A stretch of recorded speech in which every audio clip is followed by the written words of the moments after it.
and welcome back again to That Tracks F1 podcast. For this, our spring break roundup of all the news, a little bit of F1 history and a little bit of F1 chat. Before we get stuck into all that, if I could ask you to very kindly give us a like, give us a subscribe, and please give us a follow on social media at That Tracks F1 podcast on Instagram or Facebook. I'd be super, super grateful. Thank you. So how are we all coping with the enforced F1 break? I don't know about you, but I'm already chomping at the bit for another race.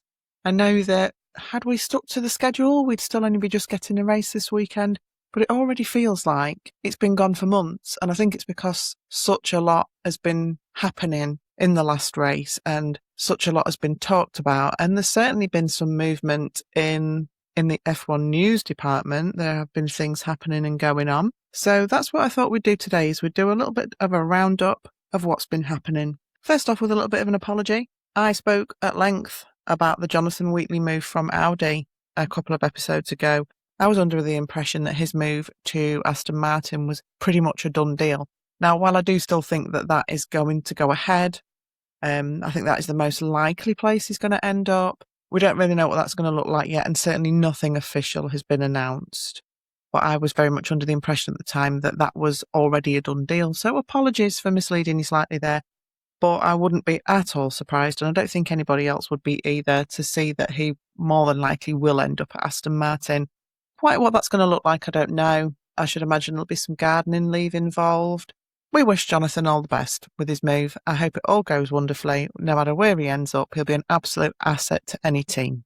So working through some of the news, Dan Milner, who's been with Mercedes for 14 years, has announced that he will be making a move to Williams, where he will be their Chief Engineer of Vehicle Technology. And my understanding of that is that he will be one of the members of the team responsible for taking the results from things like the simulator and various programs and applying them in real time to the track. And that will be his role. So very good luck to him. And I'm sure he'll be an absolute asset as well to Williams. He's said that he's quite excited by Williams' long-term plan, which has piqued my interest a little bit because, as we know, we Williams fans, we were really expecting for 2026 to be a massive upward trajectory for Williams. I think they surpassed expectations last year and have kind of fallen short so far a little this year. But as we keep saying, it's still early days. There are going to be an awful lot of changes, an awful lot of updates. There's going to be lots that can happen, and I think we will see Williams back up there. Despite it being a bit of a spring break for us, the drivers have been busy. There's been a lot of Pirelli tyre tests going on. Red Bull and Racing Bull stayed behind in Japan for a couple of days and did some post-race testing on the compounds for Pirelli. Ferrari have just done 2 days at Fiorano, where they irrigated the track to mimic wet race conditions, and they tested the wet compound tyres there. And I believe that Mercedes and McLaren will be, I think it's Tuesday and Wednesday this coming week at the Nürburgring, doing some more testing for Pirelli. So nobody's having a little holiday break. Everybody seems to be very busy. Obviously, one of the biggest things that's been happening on Thursday was the first meeting to try and resolve some of the issues around the new regulations. These sorts of meetings would have happened anyway with the new set of regulations. There will always be a little bit of a test period of a few races and then a meeting to tweak things, tweak rules, tweak specifications. And obviously, it's very much needed at the moment. I think a lot of the drivers, most of the drivers have been extremely vocal about how unhappy they are with the regulations as they stand. Carlos Sainz, as the representative for the drivers in the Grand Prix Drivers Association, was extremely vocal in the last race in Suzuka about how uncomfortable the drivers are from a safety perspective.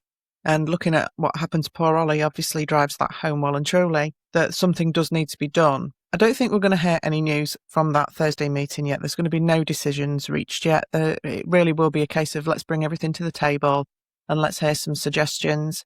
I have heard that the drivers' WhatsApp group has been very, very active. And apparently this is something that was started, so that I've read, back in 2016 by Alex Wirtz. For those of you who remember Alex Wirtz, used to race for Benetton. I remember seeing him race Benettons in the 90s. I loved Alex. I thought he was great. And he kind of was the odd one out in the paddock a little bit because he was very tall. I believe he was about 6'2", 6'3". And at that point in F1 history, it was a real advantage to be smaller in stature. Most of the drivers were smaller in stature. And Alex always stood out because he was not exceptionally tall, but for a Grand Prix driver, he was quite tall. And I really rated Alex. I think he was a really lovely guy on and off the track, talented driver. So yeah, he apparently started up this drivers WhatsApp group way back when. Apparently it's absolutely busy all the time at the moment with the drivers all.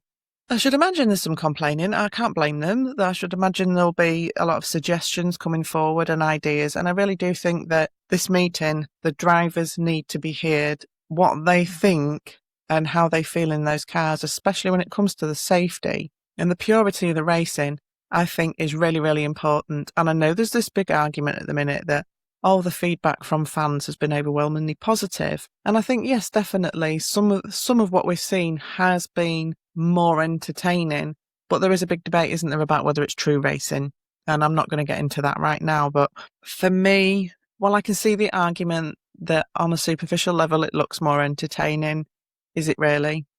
And I listened to a really interesting conversation. I think it was Damon Hill and Johnny Herbert were having on a podcast. And I thought it was a very good point that to whom does the loyalty lie, really? Does F1 exist to give drivers their best racing experience? This is what they have worked for all of their lives. They've challenged themselves and driven themselves and reached what is supposed to be the pinnacle of motorsport, to drive cars that are the pinnacle of motor racing cars. So surely what they want to get from that experience when they've worked so hard for it is very, very important. But the flip side to that is that without the fans, F1 really wouldn't exist. So the fans also need a spectacle. And I thought it was interesting that they talked about the balance between the two, that the drivers are not just there to drive anything in the name of entertainment for us, but equally we do, as viewers, want to watch motor racing. So I think it is all about that balance. And I thought that was a very interesting point, that the fans' opinion is not more important than the driver's experience, and vice versa. So we'll have to see what comes out of further meetings as they go ahead. Some of the suggestions I've seen floating around, that the lifting and coasting that we're seeing into corners that a lot of fans and drivers are complaining about could be curtailed by increasing the amount of power from super clipping. Currently, super clipping recharges at 250 kilowatts, whereas lifting and coasting gives you 350 kilowatts. So there is an argument that if we bring up the amount of recharge from super clipping, the knock-on effect will be that drivers will stop lifting and coasting into corners, and we'll stop seeing that awful, there's that lack of challenge of braking late into the corner because you're already lifting off, you're already off the throttle before you're hitting the brakes. But that doesn't address the safety concerns. For those of you newer to the sport, and we're all trying to get to grips with these new terms and what they mean, so there's no disrespect in you being a newer fan. Super clipping is something that the car does automatically, because the split now, the power of the car is split 50-50 between the internal combustion engine and the battery. Super clipping is when the car automatically slows to recharge the battery. This is something the driver has no control over. It happens at full throttle and it slows the car down. And this is what we saw with Ollie's crash, that this is what had happened to Franco's car, that the car had slowed, he was super clipping. So the closing speed for Ollie then was a major contributing factor to the accident that he had. While we could curtail the lifting and coasting by increasing the amount of charge from super clipping, it doesn't take away that danger of the closing speeds between the cars. So yes, for those of you who are unsure of the difference between the super clipping and the lifting and coasting to charge, the super clipping is what the car does when you're at full throttle, slows your car down and boosts the battery. Whereas lifting and coasting is where going into the corner, where they would normally be on the throttle until they braked, they now lift off the throttle and coast into that corner before they hit the braking zone. But the real challenge for the driver, where they make time up, where you see people out-qualifying each other by sometimes hundredths of a second, comes from being able to brake later into that corner, to being able to take a slightly different line into that corner, which is all being compromised by having to lift and coast to charge the battery. So I don't envy the powers that be that have to sort this out, because I don't really see that there is any solution that is going to leave everybody happy. And I think it's a case of driver safety first, and then let's tweak these regulations to try and get the balance between what the drivers enjoy and what the drivers have worked towards and what the drivers' understanding of racing is and what we can enjoy as a paying audience. Moving on to the news that you've probably already heard about, it's been discussed everywhere, was the rather surprise announcement of Gianpiero Lambiase, known as GP, moving from Red Bull over to McLaren. GP is currently Red Bull's head of racing and also Max Verstappen's race engineer. And that, as we know, is a very, very well-established relationship between GP and Max. Even Helmut Marko describes them as an old married couple. He's certainly been there for Max through a lot of highs and lows. So I was definitely quite surprised to learn that he was moving to McLaren. But if we actually look at the logic behind it, it does make perfect sense. GP's contract with Red Bull is up at the end of 2027. So it's the perfect time really to start looking about to see what else is available.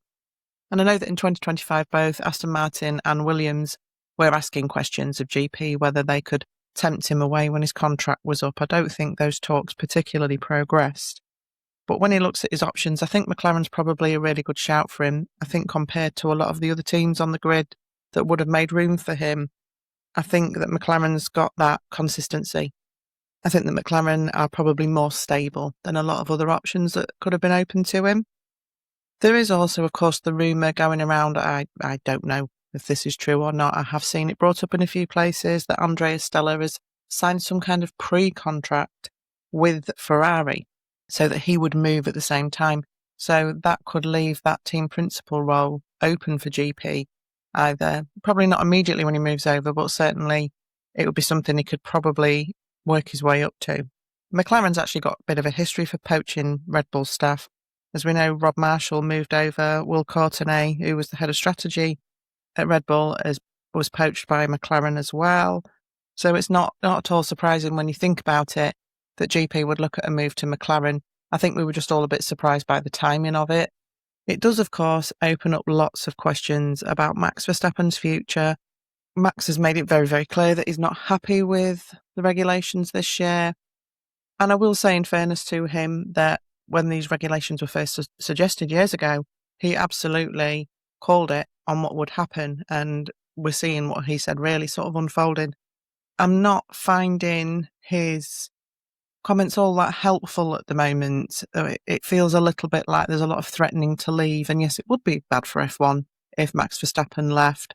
I'm sure he will be getting involved in those productive conversations about how we can improve things. But I absolutely agree with him that if he's not happy, if the racing in F1 is not scratching that itch for him anymore, he shouldn't be there. It's not for him anymore. He certainly isn't walking away having not achieved anything, is he? He's won 4 championships. He's widely regarded as one of the best, if not the best driver on the current grid. So he owes F1 nothing at this point. And I think a lot of people have put 2 and 2 together and are reaching 5 and are assuming that GP's announcement that he's moving is some kind of sign that Max is definitely leaving. I don't think that's necessarily the case. We are talking about a couple of years away, really, anyway. And although they do have a good relationship, look at the relationship that Bono had with Lewis, but Bono didn't go to Ferrari with Lewis. He stayed and he's doing an absolutely grand job for Kimi Antonelli.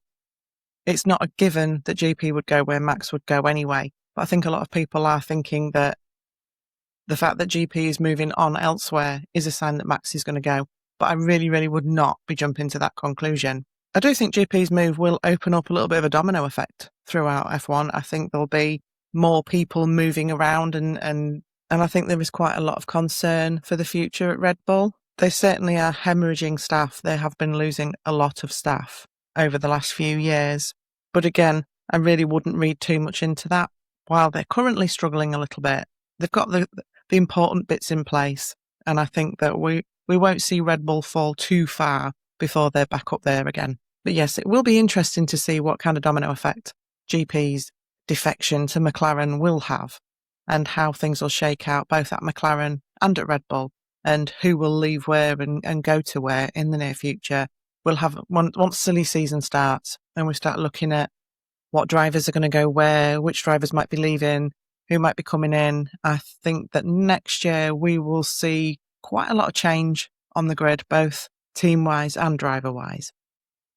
So, on a lighter note on the news front, if any of you do happen to have a few million spare euros lying around and you're a little bit of a fan of a retro sports car, Sotheby's in Monaco are going to be holding an auction on the 25th of April, and there are 4 absolutely beautiful F1 cars up for grabs if you fancy adding to your collection.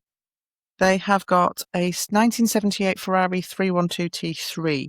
This car was driven by Carlos Reutemann and Gilles Villeneuve, and they estimate that that will go for between 4 and 5 million euros.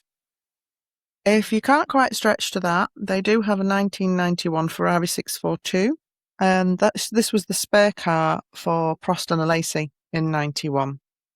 And that is going for an estimated 3 to 4 million euros. So a little bit cheaper there. You could save yourself a few pennies. For those of you not familiar with the history of the idea of a spare car, I think for some of the newer fans, post 2008 fans, the spare car is a concept you may not even have heard of, or you may have heard people refer to it in passing terms. But it was something that existed from the very early days of F1 and only ceased to be a thing in 2008. And what it basically was that your drivers and your team would have a car each every weekend, and there would be a third and sometimes even a fourth spare car. And that is exactly what it sounds like it was. It was a fully set up racing car ready to go. Might sometimes have a different specification or slightly different setup if teams were experimenting a little bit. But basically then, if you wrote your car off and your car sustained an awful lot of damage in, say, qualifying or in practice, you just popped into the spare one and off you went. And this was great. And obviously it took an awful lot of strain off the mechanics, because we really do see the teams do a fantastic job sometimes, don't we? Going from huge crashes sometimes in free practice or qualifying sessions to having that car ready for the next session. And sometimes it absolutely fascinates me, the turnaround times. And sometimes you'll see, won't you, when a driver crashes and the camera will pan to the garage and you can see the mechanics' faces as it dawns on them they're going to be working fairly late into the night to try and get that car ready for the next session. So yeah, spare cars were very much a thing in F1. They were very much a thing when I first started following F1, but they removed that in 2008. The reasons being that it was expensive for teams, and not all teams had the same budget. This is pre-cost cap era as well, remember, that it was a huge logistical burden for teams, for all teams. Obviously, it costs a lot more and takes a lot more organisation to be sending 3 or 4 cars around the world than it does to send 2. It required more staff, and for the smaller teams that really, really struggled, it really set them at a massive disadvantage. So those were the major reasons why the spare car was gotten rid of. And now these days, in modern F1, although we don't have spare cars, the teams can bring a spare non-assembled chassis for repairs, obviously. But you can't actually bring a full spare car anymore. So yes, anyway, I digress with my spare car story. Also at Sotheby's will be an 1984 Toleman TG183B. And this is the one I would like if anybody would like to buy me a gift. And this was the one that Ayrton Senna drove at his race debut in Brazil. And this is actually going for 2.5 to 3.5 million euros, which I think is an absolute bargain. So if anybody's feeling generous, I'd make space. I'd make space for it somewhere. I'd just move a teenager out. You know, we can convert rooms. It'll be fine. And also there's a 1979 Fittipaldi F6A, which was driven by Emerson Fittipaldi. And that's actually going for less, they think. Potentially less than €1 million. So if you are on a budget, yeah, there's nothing wrong with that. But wow, what amazing collector's items to have. Somebody very lucky out there is going to spend an awful lot of money, but what an absolutely amazing piece of history to own. Very, very jealous of that. So there we have it. That's our little roundup and our little history lesson for today. Hang on in there, guys. Not too long now till the F1 is back. I hear people saying, there's 3 more weekends with no F1. But I like to try and reframe that a little more positively. And in my head, 2 weeks on Monday is race week. And I think that sounds an awful lot better than, we've got 4 more weeks to wait. So it's all about how you reframe it. But yeah, absolutely counting down, looking forward to seeing what further news we get from these discussions regarding the regulations. Looking forward to seeing, I think give it another week or two and things are going to hot up speculation-wise as to what team is bringing what to Miami, because we are expecting upgrades, aren't we? We are expecting updates. We are expecting for there to be some changes. I got a little nervous for the Ferrari fans out there the other day when I heard that Ferrari had said that they're bringing a completely brand new different car to Miami. And that really did make me cringe, because I often feel that Ferrari will find something that works and then say, yeah, that's great, that's brilliant, that's 95% of the way there. We really like this car, so let's scrap it and just start again. And that seemed to be the theme a little bit last year, because in 2024, obviously, it was right down to the wire for the Constructors' Championship. They had a very, very good car, so they completely and utterly changed it for 2025 and went backwards at a rate of knots. So I'm very nervous at the moment that Ferrari have decided that they're just going to sort of scrap it and start again. And I'm thinking, why? Why would you do that? But we'll have to wait and see. So fingers crossed for all you Ferrari fans out there that it's going to be a move in the right direction and not the wrong one. Anyway, I hope you've enjoyed our little catch up. I will be back at some point again between now and the next race weekend. And then as we get towards race weekend, of course, I'll be here with my predictions, which will be almost like Australia all over again, because we don't know who's bringing what. And we don't really know at the moment what the tweaks to the regulations will be. So I might as well just put all of the names in a hat and draw one out, which actually probably would turn out to be more successful than my current system. But we'll see. Anyway, guys, look after yourselves. Take care. Try not to miss the F1 too much. It's not long. Hang on in there. And don't forget, if you could possibly like, subscribe, or give us a follow on social media at That Tracks F1 Podcast, I will love you forever. That would be absolutely wonderful.